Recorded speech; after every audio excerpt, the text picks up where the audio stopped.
शिवाय। प्रिय भक्तों, स्वागत है आप सभी का मेरे कथा सागर चैनल में। आज मैं आप सभी के लिए विंध्येश्वर संहिता का 14वां अध्याय सुनाने जा रही हूँ, जिसमें अग्नि यज्ञ, देव यज्ञ और ब्रह्म यज्ञ का वर्णन है। तो आइए श्रद्धापूर्वक इस अध्याय को सुनते हैं। ऋषियों ने कहा, प्रभु अग्नि यज्ञ, देव यज्ञ और ब्रह्मा यज्ञ का वर्णन करके हमें कृतार्थ करें। सूत जी बोले, भविष्यग्रस्त पुरुषों के लिए प्रातः और सायकाल अग्नि में 2 चावल और द्रव्य की आहुति अग्नि यज्ञ है। ब्रह्मचारियों के लिए संध्या का देना ही अग्नि यज्ञ है, अर्थात अग्नि में सामग्री आहुति देना उनके लिए अग्नि यज्ञ है। द्विजों का जब तक विवाह न हो जाए उनके लिए अग्नि में संध्या की आहुति, व्रत तथा जाप करना ही अग्नि यज्ञ है। द्विजो, जिसने अग्नि को विसर्जित कर उसे अपनी आत्मा में स्थापित कर लिया है, ऐसे वानप्रस्थियों और सन्यासियों के लिए यही अग्नि यज्ञ है कि वे समय पर हितकर और पवित्र अन्न का भोजन कर लें। ब्राह्मणों, सायकाल अग्नि के लिए दी आहुति से संपत्ति की प्राप्ति होती है तथा प्रातःकाल सूर्यदेव को दी आहुति से आयु की वृद्धि होती है।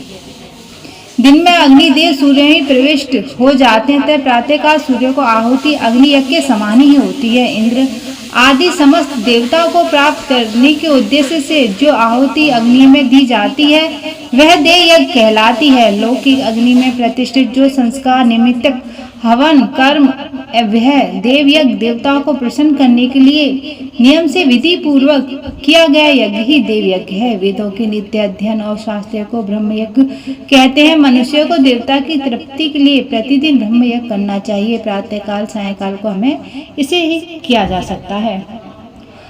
अग्नि के बिना देव यज्ञ कैसे होता है, इसे श्रद्धा और आदर से सुनो। सृष्टि के आरंभ से सर्वज्ञ सर्व समर्थ महादेव शिव जी ने समस्त लोगों के उपकार के लिए कल्पना की। भगवान शिव संसार रूपी रोग को दूर करने के लिए वैद्य हैं, सबके ज्ञाता तथा समस्त औषधियों के औषध हैं। भगवान शिव ने सबसे पहले अपने वार की रचना की जो आरोग्य प्रदान करने वाला है। इसके पश्चात अपनी माया शक्ति का वार बनाया जो संपत्ति प्रदान करने वाला है। जन्म काल में दुर्गग्रस्त बालक की रक्षा के लिए कुमार के वार की कल्पना की। आलस्य पाप की निवृत्ति तथा समस्त लोगों का हित करने की इच्छा से लोक रक्षक भगवान विष्णु का वार बनाया। इसके बाद शिव जी ने पुष्टि और रक्षा के लिए आयुकर्ता त्रिलोक सृष्टा परमेष्टि ब्रह्मा आयुष्कार का वार बनाया। तीनों लोक की वृद्धि के लिए पहले पुण्य पाप की रचना होने पर लोगों को शुभाशुभ फल देने वाले इंद्र और यम के वारों का निर्माण किया।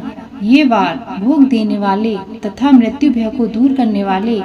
इसके उपरांत भगवान शिव ने 7 ग्रहों को इन वारों का स्वामी निश्चित किया। यह सभी ग्रह नक्षत्र ज्योतिर्मय मंडल में प्रतिष्ठित शिव के वार के स्वामी सूर्य हैं। शक्ति संबंधी वार के स्वामी सोम, कुमार संबंधी वार के अधिपति मंगल, विष्णु वार के स्वामी बुध, ब्रह्मा जी के वार के स्वामी बृहस्पति, इंद्र वार के स्वामी शुक्र, यम वार के स्वामी शनि।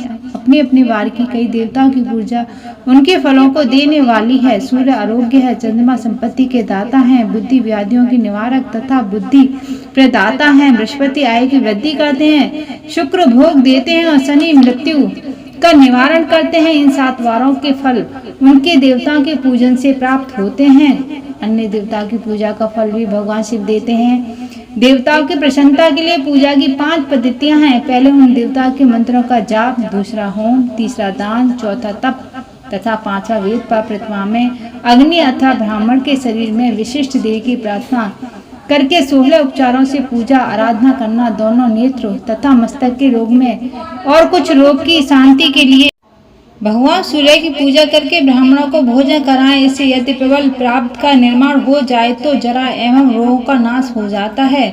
इष्ट देव के नाम मंत्रों का जाप वार के अनुसार फल देते हैं। रविवार को सूर्य देव व अन्य देवताओं के लिए तथा अन्य ब्राह्मणों के लिए विशिष्ट वस्तु अर्पित करें। यह साधन विशिष्ट फल देने वाला होता है तथा इसके द्वारा पापों की शांति होती है। सोमवार को संपत्ति व लक्ष्मी की प्राप्ति के लिए लक्ष्मी की पूजा करें तथा पत्नी के साथ ब्राह्मणों को घी में पका अन्न भोजन कराएं।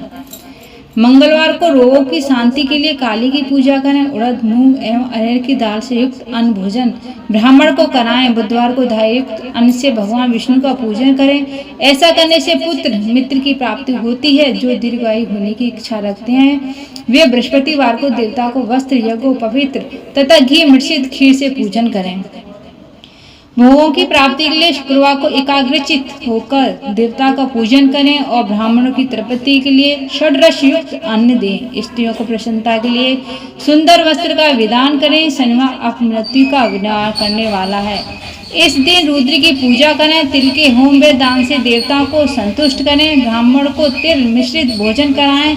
इस तरह देवताओं की पूजा करने से आरोग्य एवं उत्तम फल की प्राप्ति होती है। देवताओं के नित्य विशेष पूजन, स्नान, दान, जाप, होम, ब्राह्मण तर्पण एवं रवि आदि वारों में विशेष तिथि और नक्षत्रों का योग प्राप्त होने पर विभिन्न देवताओं के पूजन में जगदीश्वर भगवान शिव उन देवताओं के रूप में पूजित होकर सब लोगों को आरोग्य फल प्रदान करते हैं। देश काल, पात्र, द्रव्य, श्रद्धा एवं लोक के अनुसार उनका ध्यान रखते हुए महादेव जी आराधना करने वाले आरोग्य आदि फल देते हैं। मंगल कार्यों के आरंभ ही अशुभ कार्यों के अंत में तथा जन्म नक्षत्रों के आने पर गृहस्थ पुरुष अपने घर में आरोग्य की समृद्धि के लिए सूर्य ग्रह का पूजन करें। इससे सिद्ध होता है कि देवता का पूजन संपूर्ण अभिष्ट वस्तुओं को देने वाला है। पूजन वैदिक मंत्रों के अनुसार ही होना चाहिए। सुफल की इच्छा रखने वाले मनुष्य को 7 दिनों तक अपनी शक्ति के अनुसार देव पूजन करना चाहिए। निधन मनुष्य तपस्या, व्रत आदि से तथा धन के द्वारा देवी देवताओं की आराधना करें। जो मनुष्य श्रद्धा पूर्वक इस तरह के धर्म का अनुष्ठान करता है वह पुण्य लोक में अनेक प्रकार के फल भोग पुनः इस पृथ्वी पर जन्म ग्रहण करता है।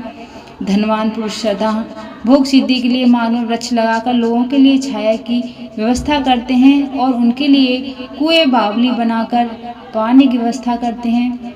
वेद शास्त्रों की प्रतिष्ठा के लिए पाठशाला का निर्माण या अन्य किसी प्रकार से धर्म का संग्रह करते हैं और स्वर्गलोक को प्राप्त होते हैं। समय अनुसार पुण्य कर्मों के परिपाक से अतः शुद्ध होने पर ज्ञान की सिद्धि होती है। द्विजो इस अध्याय को जो सुनता है, पढ़ता है अथवा सुनने की व्यवस्था करता है उसे देव यज्ञ फल प्राप्त होता है। ओम नमः शिवाय। श्री कृष्ण गोविंद हरे मुरारी, हे नाथ नारायण वासुदेवा।